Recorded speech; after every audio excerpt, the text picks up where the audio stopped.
Mesdames, mademoiselles, messieurs, bienvenue à Metro News. Voici les principaux titres qui seront développés aujourd'hui. Le responsable du centre Vivre Ensemble, Evans Paul, invite le Premier ministre Ariel Henry à poser des actions concrètes afin de lutter contre les gangs armés. Selon lui, la population n'en peut plus. Création par le ministère de l'Éducation nationale d'un centre permanent d'évaluation devant traiter les cas des candidats qui n'ont pas pu subir les examens en raison de l'insécurité. L'annonce en a été faite par le ministre Nesmi Maninga. Présentation ce mardi par l'unité de lutte contre la corruption, ULCC, de l'avant-projet de loi visant à protéger les lanceurs d'alerte, les témoins, les dénonciateurs, les experts, ainsi que les victimes en matière pénale.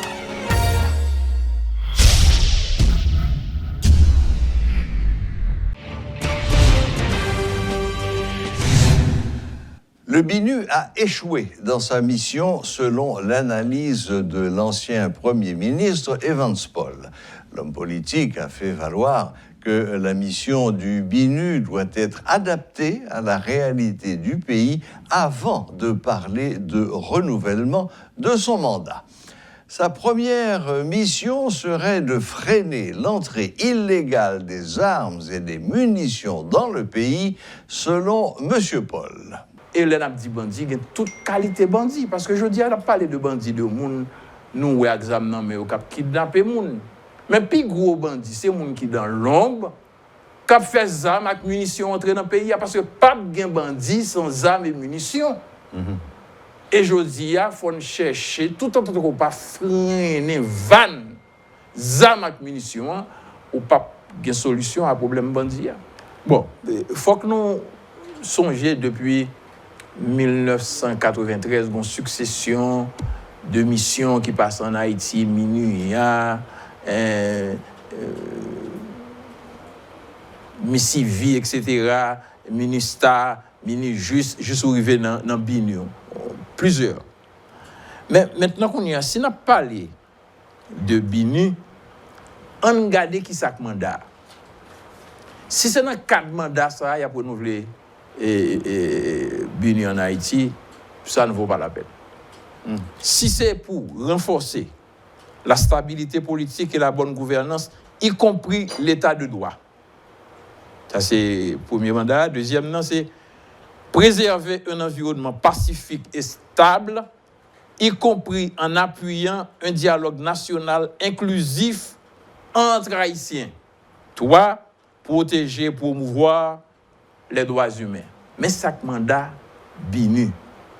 Si c'est dans le cadre mandat ça, il passe déjà, il fait temps, il renouvelle 2-3 fois déjà, je ne sais pas quoi c'est ça, n'a tant aujourd'hui. Donc il échoué. Bon, c'est sûr, pas de résultat. Même si échec là, c'est échec haïtien. D'abord, il n'y a pas de grande mission dans le pays. Moi, je pense si il y a un renouvellement de mandat, il faut avoir l'autre mission. Première mission, c'est bloquer 20 armes à munitions qui ont entré dans le pays. Pour moi-même, c'est aspect essentiel que nous avons besoin aujourd'hui. Et ça, l'État haïtien n'a pas faire pour contre lui, quelle que soit la volonté. Parce que nous avons un commerce avec l'autre pays, nous avons une frontière terrestre avec un pays, et près de 400 km de frontière avec la République dominicaine. Et nous gagnons, en plus, on ne pas comme ça, nous avons une frontière maritime avec 7 pays, dont la Colombie, Cuba, République dominicaine encore, même avec la Grande-Bretagne à travers les îles turques et Écosse, etc. Alors, avec la Hollande, par exemple, à travers Aruba, etc. Qui fait, lorsqu'il y a une situation, il faut une capacité pour gérer. Et lorsqu'il y a l'armée, et lorsqu'il y a une opposition à certaines puissances internationales pour l'armée, pour une marine qui peut contrôler le trafic qui est fait sous la mer, et bien, il y a toute possibilité pour les armes à entrer, pour les munitions à entrer facilement. Ça veut dire, aujourd'hui, si il y a un bagage, nous sommes capables de dire autorité. D'accord pour le renouvellement, mais on nous ajuster mandat à ça qui est utile peuple là, à problème insécurité, et que BINU, Nations Unies, j'ai oublié les aidez-nous, éviter les armes, entrer avec munitions, quel que soit côté à sorti, quel que soit par voie ou passer, que vous passez par frontière terrestre, que vous passez par frontière maritime, que vous passez par frontière aérienne, l'entrée dans l'aéroport, etc. Je pense que c'est des systèmes où capables de contrôler en amont et en aval. Ça veut dire que ce n'est pas les armes qui finissent d'entrer, c'est depuis avant l'entrée. Nous ne pouvons pas isoler le pays, il faut faire commerce à l'autre pays. Mais j'en ai là, la priorité de coopération internationale pour moi-même, c'est freiner vannes, armes et munitions. À moyen et long terme. Il faut une action à court terme. Et c'est de ça. C'est là que capable une divergence avec le Premier ministre. Là, on a l'impression de penser que bagaille là pour le fait. Nous en route, nous avons fini. Mais pendant que nous avons n'y a pas qu'attendre, il y a kidnappé moun, il y a tué moun. Il faut que nous agissions tout de suite et il faut faire bagaille d'envergure qui mettait moun en confiance, qui inquiétait bandit. Le leader du Front Nord dénonce ce qu'il appelle des manœuvres politiques visant à faire passer sous silence la date commémorative du 7 juillet prochain, date de l'assassinat du président Jovenel Moïse. Il annonce des mouvements de protestation, des cérémonies de dépôt de gerbes, de fleurs, un peu partout à travers le pays pour marquer la journée. Rosemont-Jean déplore en même temps le laxisme des autorités gouvernementales à faire jaillir la lumière sur ce dossier qui piétine depuis près d'un an. Ou même que vous avez utilisé, que vous faut comprendre que Jovenel c'est criminel, qui te faut comprendre que Jovenel pas régler pour. Ou même vous avez fait manifestation dans la rue pour dire si Jovenel parle ou va mourir. Si vous sentez aujourd'hui à Jovenel aller, vous mettez dans condition pour aller joindre Jovenel ou à commémorer date ça. Parce que nous tout est clair, après l'assassinat de Jovenel Moïse, pas de la vie pour l'école, pas de la vie pour l'université, pas de la vie pour la classe moyenne. Ça veut dire, ça ne comme classe moyenne, autrefois on a parlé de classe moyenne, il passe de classe moyenne à classe moyenne. Ça veut dire, il y a déclassé, ça ne comme classe moyenne. Vous regardez Timachan, Madame Sarah, on prend 5 départements bloqués, ou prend quoi des bouquets bloqués, ou prend tabac bloqué, ou prend. Tout ça, c'est un bras armé, c'est une stratégie politique pour nous être capables pour nous pas joindre espace pour nous poser véritable problème. Premièrement, ils ont assassiné le président Jovenel, ils ont créé une politique, ils ont assassiné le projet, monsieur. Ils ont éteint le projet. Pour qui ça? Ils n'ont pas vu le projet au limé, ils n'ont pas vu le projecteur limé sous le projet président Jovenel Moïse Tapé. C'est une façon pour que nous ne pas de mémoire, pour nous oublier Jovenel Moïse. Mais, je dis, ou même femme, garçon conséquent, femme voyant, nous n'avons pas besoin d'armes pour nous faire guerre Jovenel Moïse. Parce que la bataille Jovenel Moïse a fait quoi aboutir à justice ou vengeance. Nous avons besoin de savoir tout esprit qui est dans la section communale, dans la commune, même Jean Boukman, te réuni dans une cérémonie mystique pour te jouer une force pour t'affronter l'armée Napoléon. Et bien nous demandons tout chef vaudou, tout Makanda, tout le monde qui connaît, qu'il y a utiliser le vaudou mystique là, dans le bon sens, pour permettre que nous relancer la bataille pour que le peuple haïtien vive libre, démocratiquement, pour nous jouer une justice pour Jovenel Moïse, nous dit à partir de 7 à 8 juillet, il faut que tout ça nous gagne en termes de mystique, nous utiliser tout pour nous capables d'aboutir à un résultat pour prochainement le président, pour que l'amour Jovenel Moïse ne vienne servir de un marchandage pour oligarques corrompus, pour chaque fois qu'il a parlé à un nouveau président, il va dire garde sacré Jovenel, et bien même après nous allons laisser. C'est peut-être ça matin, hein, nous lançons vibrant appel ça.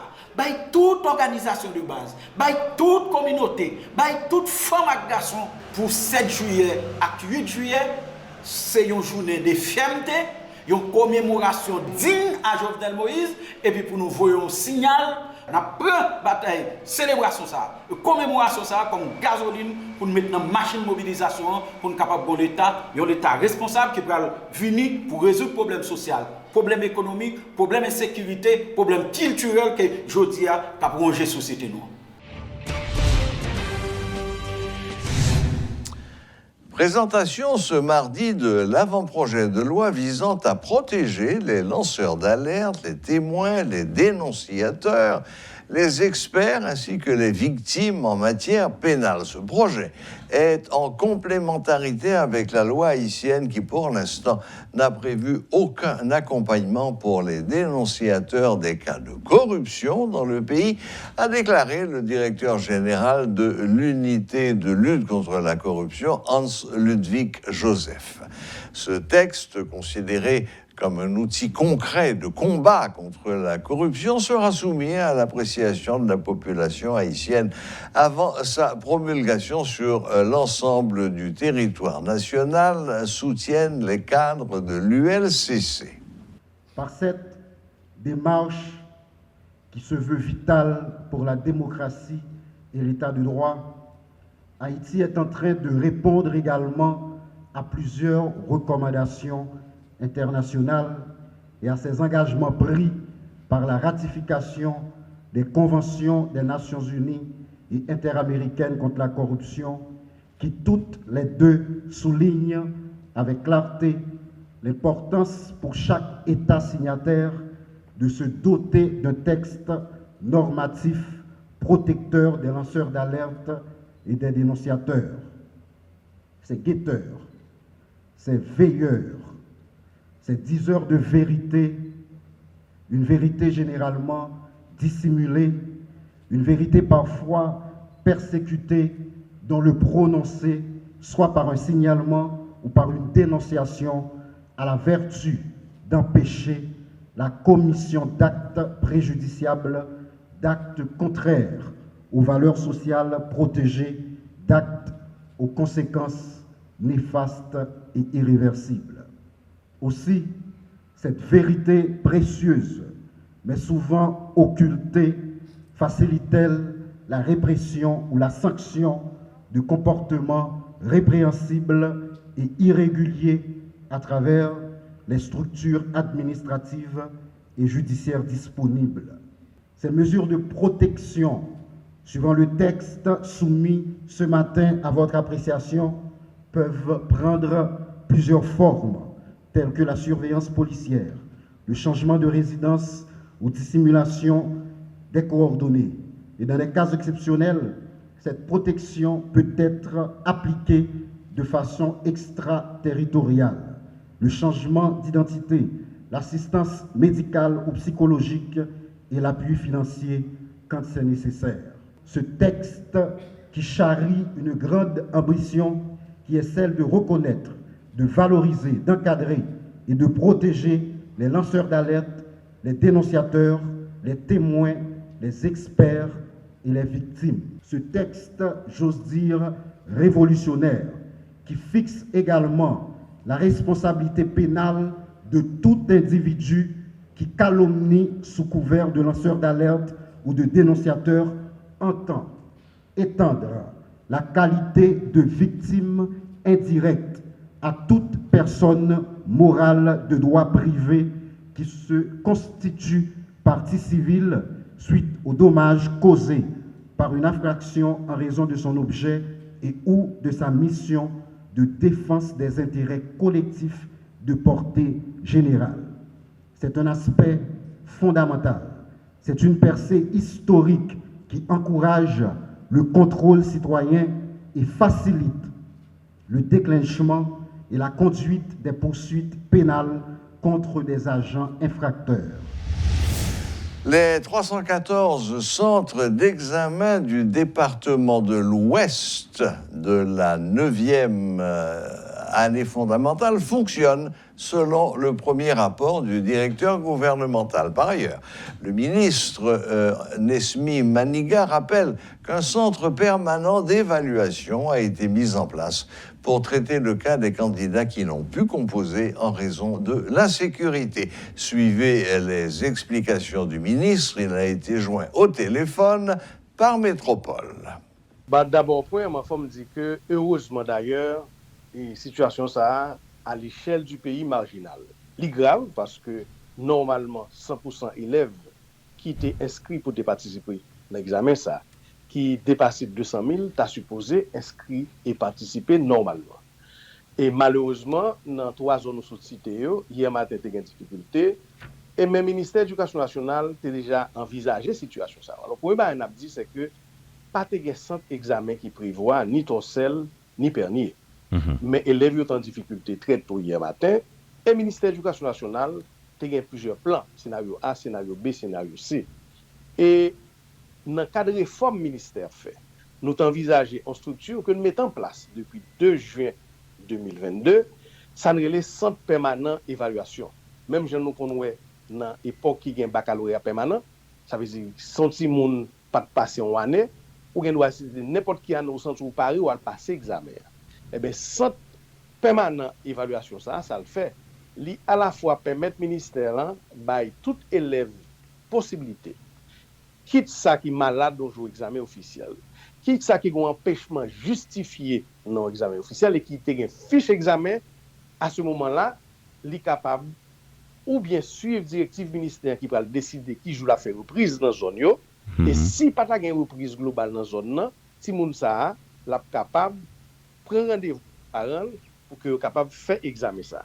Donc ces mécanismes ça que nous mettons en place, donc quelle que soit la situation, que c'est maladie ou n'importe quel empêchement justifié, sacrifié dans Pernier, Torsel, Tabar, direction départementale l'Ouest déjà prend disposition, m'a quitté si au canoncel, probablement c'est jeudi ou vendredi à bonne reprise pour eux. Donc quelle que soit la situation qui vient, quel côté sous territoire là, il y a réponse par rapport à la situation ça. Même capable de dire globalement, examen pour le ministère relativement bien passé. Parce que en général, nous respectons moyenne taux de participation pour une 9e année fondamentale, qui est autour de 95% des 201 280 personnes régulièrement inscrits avec fiche qui était supposée passer un examen, et l'Ouest autour de 92% de participation réelle. Donc, c'est sa situation. On a parlé de 930 centres d'examen à l'échelle du pays. Tout centre d'examen, on a fait le tour avec tout directeur départemental, tout hier bien tard. Tout centre ont fonctionné. Heureusement, nous regrettons ainsi dans ça. Nous espérons, et d'ailleurs, il faut profiter, féliciter PNH qui va un gros coup de main à travers le territoire national là, qui permettent que, et en plus présence du pôle, qui permettent que examen relativement sécurisé, même si nous sommes un pays extrêmement difficile. Voilà, la boucle est bouclée. Merci de nous rester fidèles et à la prochaine, même heure, même chaîne.